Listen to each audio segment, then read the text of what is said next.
This is a KCCI special presentation, Commitment 2022, U.S. Senate GOP Primary Profiles.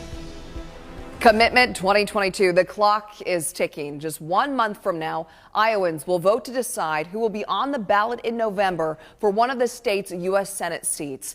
The seat is currently held by 7-term incumbent Republican Chuck Grassley, who faces a challenger within his own party. Jim Carlin is taking on Grassley for the GOP nomination.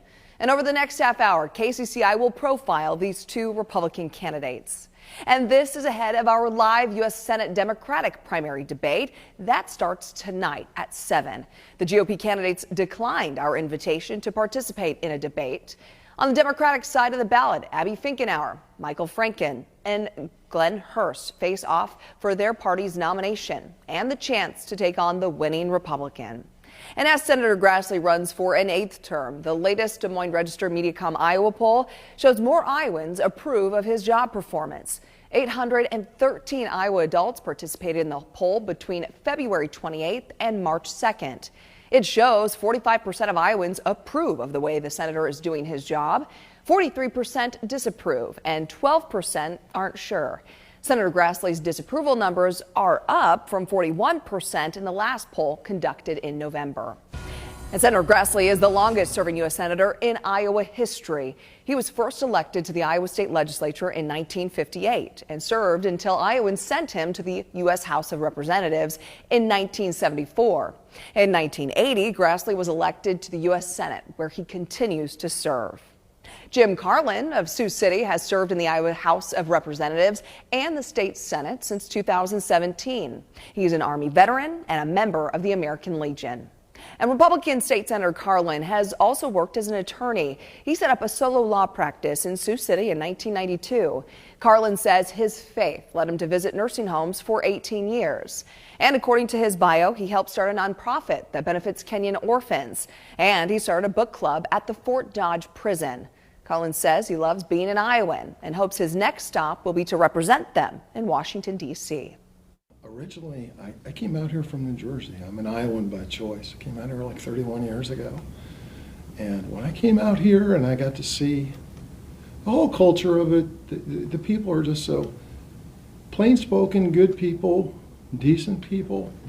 They have like a really strong faith core to them, and family's a big part of that. And I just kind of got inside me, and I just thought, this would probably be a pretty good place to build a life and a family. And that was like 31 years ago, and it turns out I was right. The reason why I got into this, the America that I grew up in is not the one we have now for our kids. And geez, when I look at the stuff that they have going on in school, it's pretty daunting. And you look at their future and you're like, what does this country look like for them in 10 or 20 years? Carlin and his wife Donna have been married 36 years and have 3 kids and 3 grandkids together. Chuck Grassley is a farmer from New Hartford. He's one of only 2 active farmers in the Senate today. The senator is well known for the full Grassley, touring all 99 Iowa counties every year. And when he's in Washington, he reserves several hours a day to meet with Iowans who are visiting in town. Senator Grassley says one of his greatest accomplishments is the wind energy tax credit. He's also fought for criminal justice reform and to protect whistleblowers. As the primary election approaches, he tells us he understands every vote counts. First of all, I don't take any Iowans' vote for granted. So I'm asking Iowans through KCCI to work for me and to vote for me. I enjoy serving the people of Iowa. I try to work hard to do it. In Washington, I go to bed at 9, get up at 4, run a couple miles, get ready, get to the office by 6 or a little bit before, leave the office about 6:30 at night. Went 27 years without missing a vote and then only COVID kept me from missing a vote, and I missed 10, haven't missed any since. So when Washington is in session, I'm on the job, I'm working, I'm representing the people of Iowa. And when we're not in session, I'm in Iowa, traveling the state of Iowa, Q&A with my constituents, listening to my constituents, because you can't be a representative of the people if you don't know what's on their minds. Chuck Grassley married his wife Barbara in 1954. Together, they have 5 children, 9 grandchildren, and 4 great-grandchildren. Currently in the United States Senate, out of 100 members, 48 are Democrats, 50 Republicans, and 2 independents. Democrats have control of the 50-50 Senate, with Vice President Kamala Harris as the tie-breaking vote. Of the 14 Democratic seats up this cycle, President Joe Biden won all of those states in the 2020 presidential election. In contrast, 21 Republican-held seats are up, and President Biden won in 2 of those states. Several of the states up for grabs in 2020 had very close races, and now the slightest push in the GOP's direction could reset the scales. And we asked all of the candidates who are running in the Senate primary election about their campaign priorities and what their stance is on 5 key issues. So here's what we're focusing on tonight: education, voting rights, immigration policy, gun control, and the economy. And according to a recent report from the Conference Board, consumers are feeling less optimistic about the U.S. economy. Consumer confidence slipped slightly in April, likely due to concerns over inflation, food, gas, and housing costs. In the last year, inflation soared at its fastest pace in more than 4 decades. Just this week, the Federal Reserve raised the interest rate by 0.5 percentage point, the biggest hike in 2 decades. The job market is strong, though. Demand for workers is high nationwide, and then unemployment is down and wages are up. And KCCI asked each candidate how they plan to tackle rising inflation. Jim Carlin blames inflation on government spending and believes he knows how to tackle the rising prices at the pump and grocery store. We're losing our standing internationally. They're talking about departing from the dollar as a world's reserve currency, and I don't know what that's going to do to the value of the dollar, but it's huge. We need to have policies and legislation that get our crude oil on the market and not hinder it from happening. I think the Biden administration's largely put a lot of restraint on what we're capable of producing. That's a big economic issue, and the gas pump affects the grocery stores. Chuck Grassley says the Biden administration should take action to help bring down the cost of groceries and everyday items. He says this can be done if the president reverses some of the energy policies he put into place. That has moved us from being an energy independent country to being an energy dependent country. That means drill where he said you couldn't drill, take the regulations off of fracking, and don't tell the banks not to loan money to energy companies. While we're talking economics, let's take a look at the latest campaign finance report. Grassley is leading Carlin in funds raised this election cycle. The Carlin campaign has raised about $380,000. Grassley has a campaign war chest of about $6.4 million. Education is important to Iowans. It's been brought up in multiple bills during this year's legislative session. According to a recent poll, the majority of Americans think public schools are headed in the wrong direction as far as material being taught. The Grinnell College National Poll of about 1,000 adults conducted March 15th through the 20th showed 64% of Americans say public schools are on the wrong track, while 24% say schools are headed in the right direction. 12% were undecided. An issue that's come up at some local districts recently is the control schools have over the material in their libraries. Overall, 71% of people surveyed in this poll say they trust the ability of schools in their district to make good choices about its books. 22% say the district, or they distrust rather, the school's choices, and 6% were unsure. And when KCCI asked Jim Carlin his views on education, he addressed the topic of content in libraries. I think one of the reasons why parents want choice in education is they're concerned about some of the things their kids are being taught in school. Some of the content and the controversy in libraries. Some of the sexual content being introduced in early formative years I think is wholly inappropriate, and parents don't want their kids around that. And when we asked Chuck Grassley his thoughts on education, he said federal overreach should not be a part of our local schools, and he wants to protect parental rights. What I think we need to do is make sure that we protect the constitutional rights of parents to be involved in the education of their kids. So when the School Board Association wrote to the Attorney General to go have the FBI go and check on school board meetings, see if there was any sort of terrorist activity or any threat to anything, that's something that can be left to the local police. We can't have the FBI going to school board meetings to chill the parents' right to petition their government for redress of grievances, the right of association, the right of free speech. That's what our society's all built on, participatory democracy. Gun violence and crime have gone up nationwide and right here in Iowa. It's put pressure on both federal and local lawmakers to take action. Up next, we hear from both of our GOP Senate candidates on where each stands on firearms. Plus, immigrants are a vital part of Iowa's economy and workforce. Both Carlin and Grassley share their opinions on the border battle and their philosophies on immigrants living in the U.S.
Looking at this quarter, it looks like we're on pace to exceed the numbers that we've seen the past 2 years, which is certainly troubling to us, particularly when we see how many young kids are being involved, whether they're injured or killed. Des Moines police are responding to an increasing number of calls for gunfire, and the ages of some of those involved are troubling. Teenagers are young. Oh no.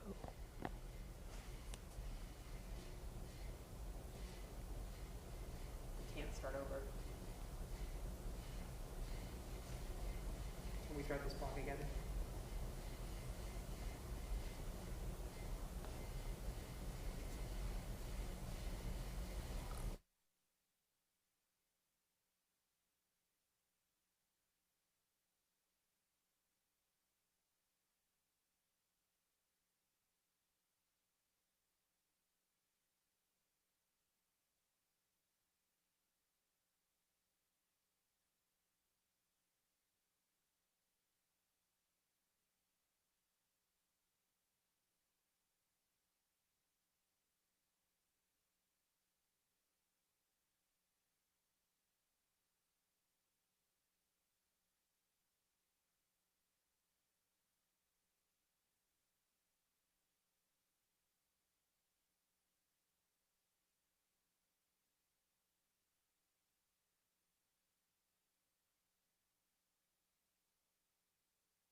Looking at this quarter, it looks like we're on pace to exceed the numbers that we've seen the past 2 years, which is certainly troubling to us, particularly when we see how many young kids are being involved, whether they're injured or killed.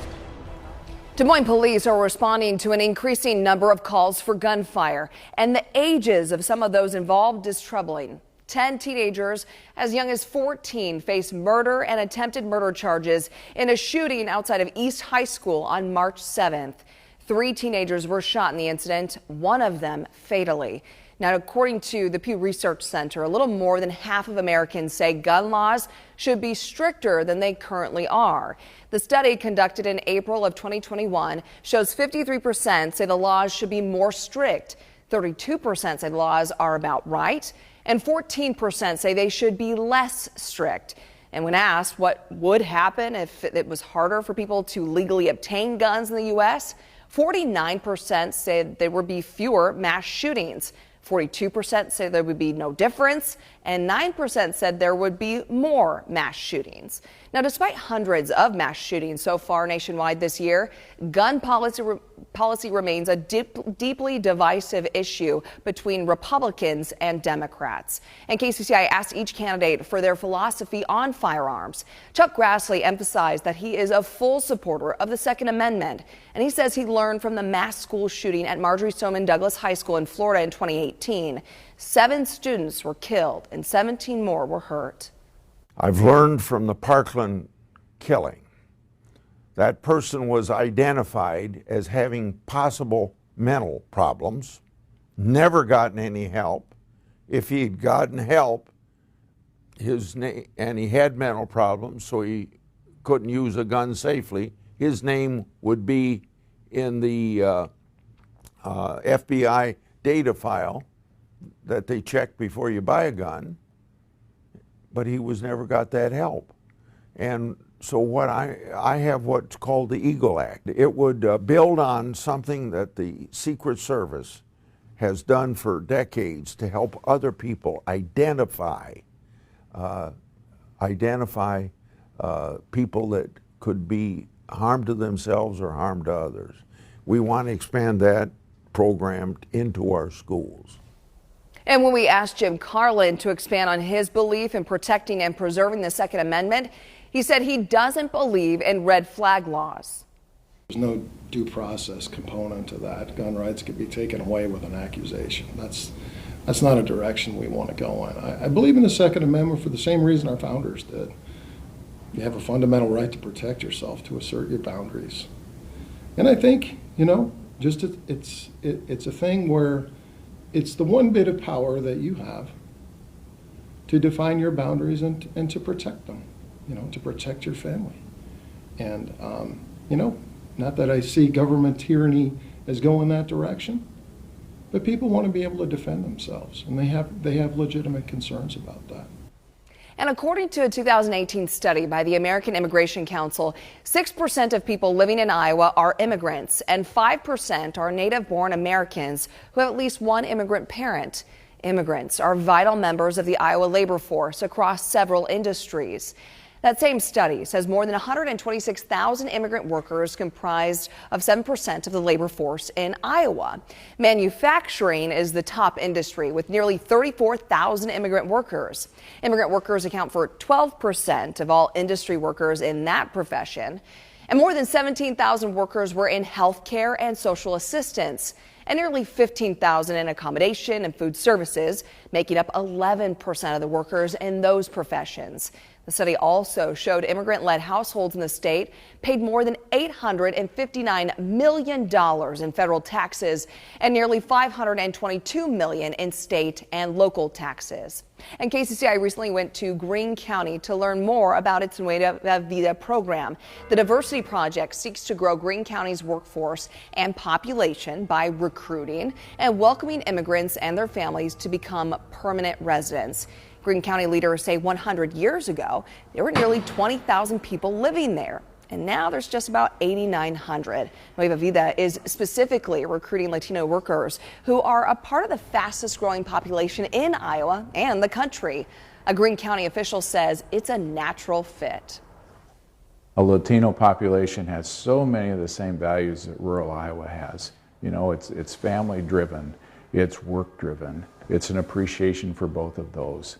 It's enjoying life in a community. And things that rural Iowans grew up really understanding. The county hopes to draw in people to fill in jobs at the casino, in agriculture, and the medical center. KCCI asked each candidate for their philosophy on immigration. Chuck Grassley said he's worked to secure the southern border. What I've done to secure the border is work for laws that have been on the books for a long, long time that makes it illegal to enter our country without our permission. We pass those laws. We do not enforce the laws. President Biden has decided to have an open border. He quit building the fence and has more or less just let anybody that wants to walk across the border do it. And every one of them are violating our laws, and the president takes an oath to uphold the Constitution and the laws of our country, and he's not doing it, and he should do it. Jim Carlin is also a believer in a border wall and says there should be a path to citizenship for immigrants who play by the rules. There are criminal elements that come across that border, and there's little or nothing we can do about that. First duty of government is to protect your citizens. We need to give some type of a path where if you play by the rules and you work and you pay your taxes, some type of a path needs to be created to give those people a chance, because the reality is they're not going to be kicked out of this country. And one of the other realities is, the workforce needs them and wants them to be part of America. So, but we before we can really move that, we have to solidify and have the border wall up, as President Trump said and tried to do. Election security was brought to the forefront during the pandemic, and many states have made changes to local laws since then. After the break, both GOP U.S. Senate candidates shared their views on voting rights and election security.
A lot of voting habits changed in 2020 in the presidential election. The pandemic had millions of Americans voting early in person and by mail.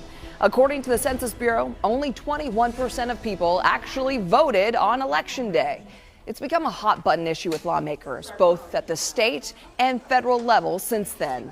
And KCCI asked each candidate for their philosophy on voting rights and election security. Senator Chuck Grassley says he opposes the John Lewis Voting Rights Act, which expands voting rights through legislation at the federal level. He says he'd like to see more done on election reform at the state level.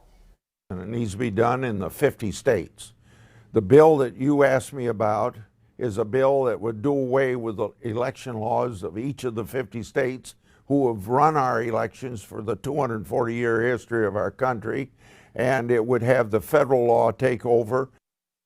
Jim Carlin told KCCI election integrity is one of the top priorities in his campaign.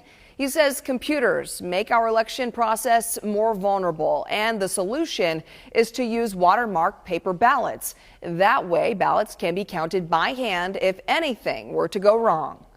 If push comes to shove, if we're really not sure, go old school. Let's be able to count those ballots. They can still count them with a machine, they can still count them with a computer, but let's make sure we have that in place.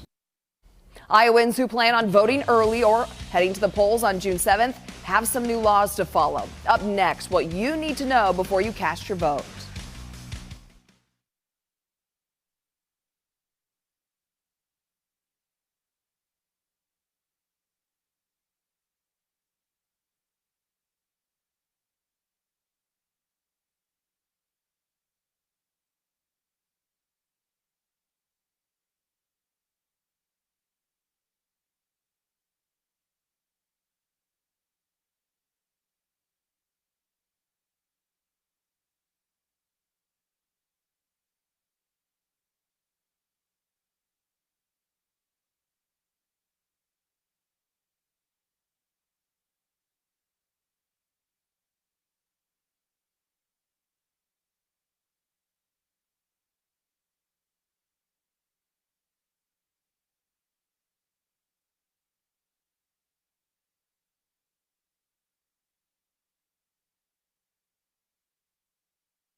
A reminder before we go tonight, Iowans voting in the primaries have some new laws to follow this year. There's less time to vote early. Iowans now have 20 days instead of the previous 29. Polls also close at 8 p.m., an hour earlier. And if you're voting by mail, your ballot must be received by the time polls close in order to be counted. And if you haven't requested a ballot yet, requests by mail must be received by your county auditor's office by 5 p.m. on May 23rd. Early voting in the Polk County Election Office will begin May 18th and go through June 6th. The office is open Monday through Friday, 8 a.m. to 5, including Saturday, June 4th. And then if you live outside of Polk County, check with your county auditor's office for in-person early voting options. And Iowa Secretary of State Paul Pate says Iowans should visit voterready.iowa.gov. Key deadlines are listed there, along with a copy of the absentee ballot request form, satellite voting locations, and other helpful voting information. And KCCI will, of course, keep you updated on everything you need to know heading into the primary election. Be sure to download our app and turn on alerts so you can find out results as soon as they're available on June 7th. Thank you for tuning in tonight for this special Commitment 2022 U.S. Senate GOP primary profile. It's important to KCCI to bring you coverage of these candidates as they declined our invitation to participate in a debate. But stay tuned. Our hour-long live U.S. Senate Democratic primary debate is next.